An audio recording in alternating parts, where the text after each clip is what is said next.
বিসমিল্লাহির রহমানির রহিম। আসসালামু আলাইকুম ওরহমতুল্লাহ। ইস্তেঞ্জার পদ্ধতি ও যে বস্তু দিয়ে কুলুফ জায়েজ ও না জায়েজ। ইস্তেঞ্জার পদ্ধতি: পায়খানা প্রস্রাবের পরে ঢিলা কুলুফ কিংবা পানি দিয়ে পরিষ্কার পরিচ্ছন্ন হওয়াকে ইস্তেঞ্জা বলে। যে কোনো বস্তু দ্বারা হোক ইস্তেঞ্জা করে পবিত্র হওয়া ফরজ এবং তার নির্দিষ্ট বিধিবিধানগুলো মেনে চলা সুন্নাত। পায়খানা প্রস্রাব উভয় স্থলে শুধু পানি দিয়ে ইস্তেঞ্জা করা গেলেও ঢিলা কুলুফ ব্যবহার করা সুন্নাত।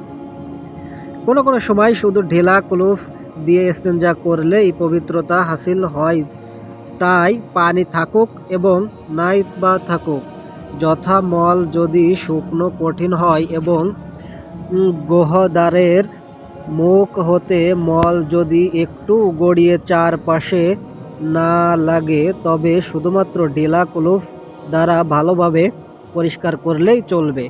তবে যদি তা গড়িয়ে চারপাশে লেগে যায় এবং যদি এ নাজাসাতের পরিমাণ 1 দিরহাম অপেক্ষা কম হয় তবে তা পানি দিয়ে ধৌত করা ওয়াজিব, আর 1 দিরহামের বেশি হলে ফরজ। বাম হাত দ্বারা ইস্তেঞ্জা করলে এবং ডান হাত দিয়ে পানি ঢেলে দেবে। কুলুফ ব্যবহার করলেও বাম হাত ব্যবহার করবে। যে সকল বস্তু দিয়ে কুলুফ ব্যবহার করা যায়: মাটির ঢেলা, পাথরের টুকরো, ছেঁড়া ন্যাকড়া, শুকনো বৃক্ষ পত্র, শুকনো ঘাস, সুপারি বা নারকেলের ছোলা। এছাড়া এমন বস্তুসমূহ যা দ্বারা পরিষ্কার হওয়া যায় এবং ওই সকল জিনিস যা দ্বারা অন্য কোনো প্রয়োজনীয় কাজ হয় না।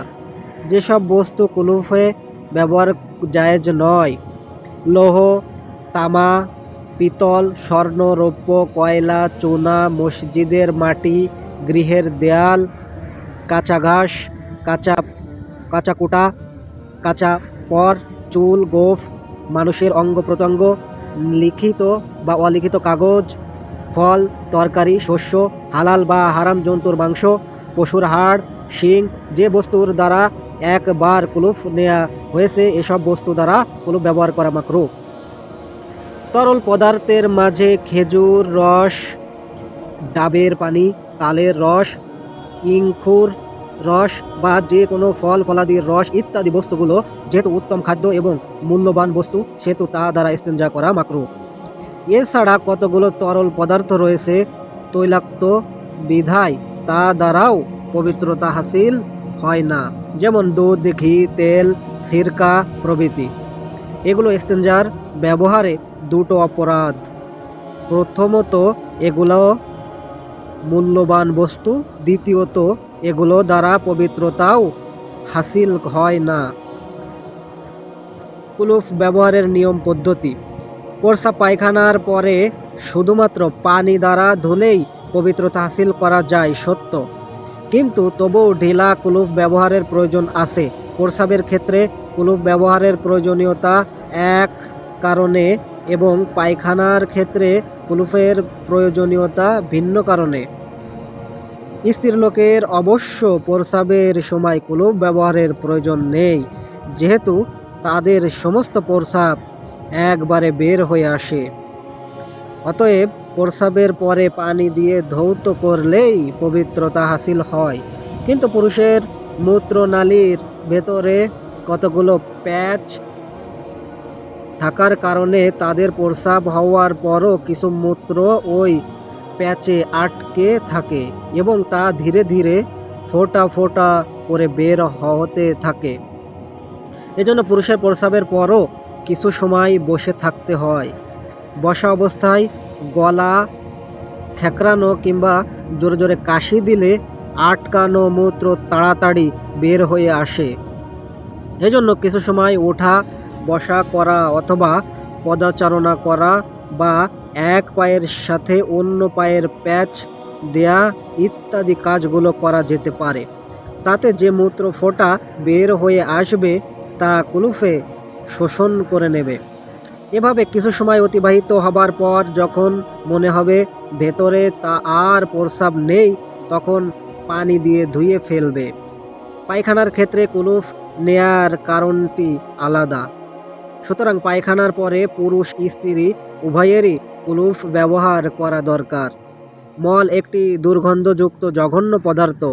পায়খানা করার পর মলদ্বারের মুখে বা তার আশেপাশে যে মল লেগে থাকে সরাসরি তাতে হাত লাগিয়ে পানি দিয়ে ধৌত করা যেমনই একটি রুচিগর্হিত কাজ তেমনি মন্দ কাজও বটে।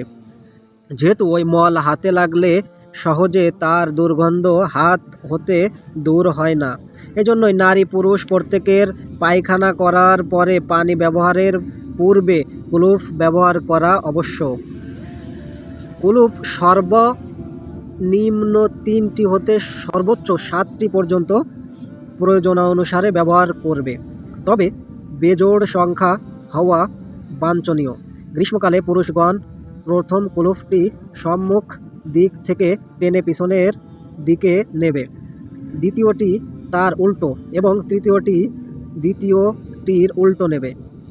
শীতকালে পুরুষগণ এর বিপরীত করবে, ইচ্ছা করলে তার অনুরূপ করতে পারে। গ্রীষ্মকালে পুরুষদের এরূপ কুলুপ ব্যবহারের কারণ হলো ওই সময় অন্ডকোষ কিছুটা ঝুলে থাকে, কাজেই প্রথম ঢেলাটি সম্মুখ হতে পিছনে না নিয়ে যদি পেছন হতে সম্মুখ দিকে আনা হয় তবে ঢেলায় লাগানো ময়লা অন্ডকোষে লেগে যেতে পারে। কিন্তু শীতকালে অন্ডকোষ যেহেতু সংকুচিত থাকে, কাজেই তখন যে কোনোভাবে কুলুপ ব্যবহার করা যায়, এতে কোনো বাধ্যবাধকতা নেই। আর স্ত্রী লোকদের যেহেতু পুরুষের মতো কোনো অসুবিধা নেই, যেহেতু তারা প্রথম কুলুপ অগ্রপশ্চাৎ বা যে কোনো দিক হতে ব্যবহার করতে পারে।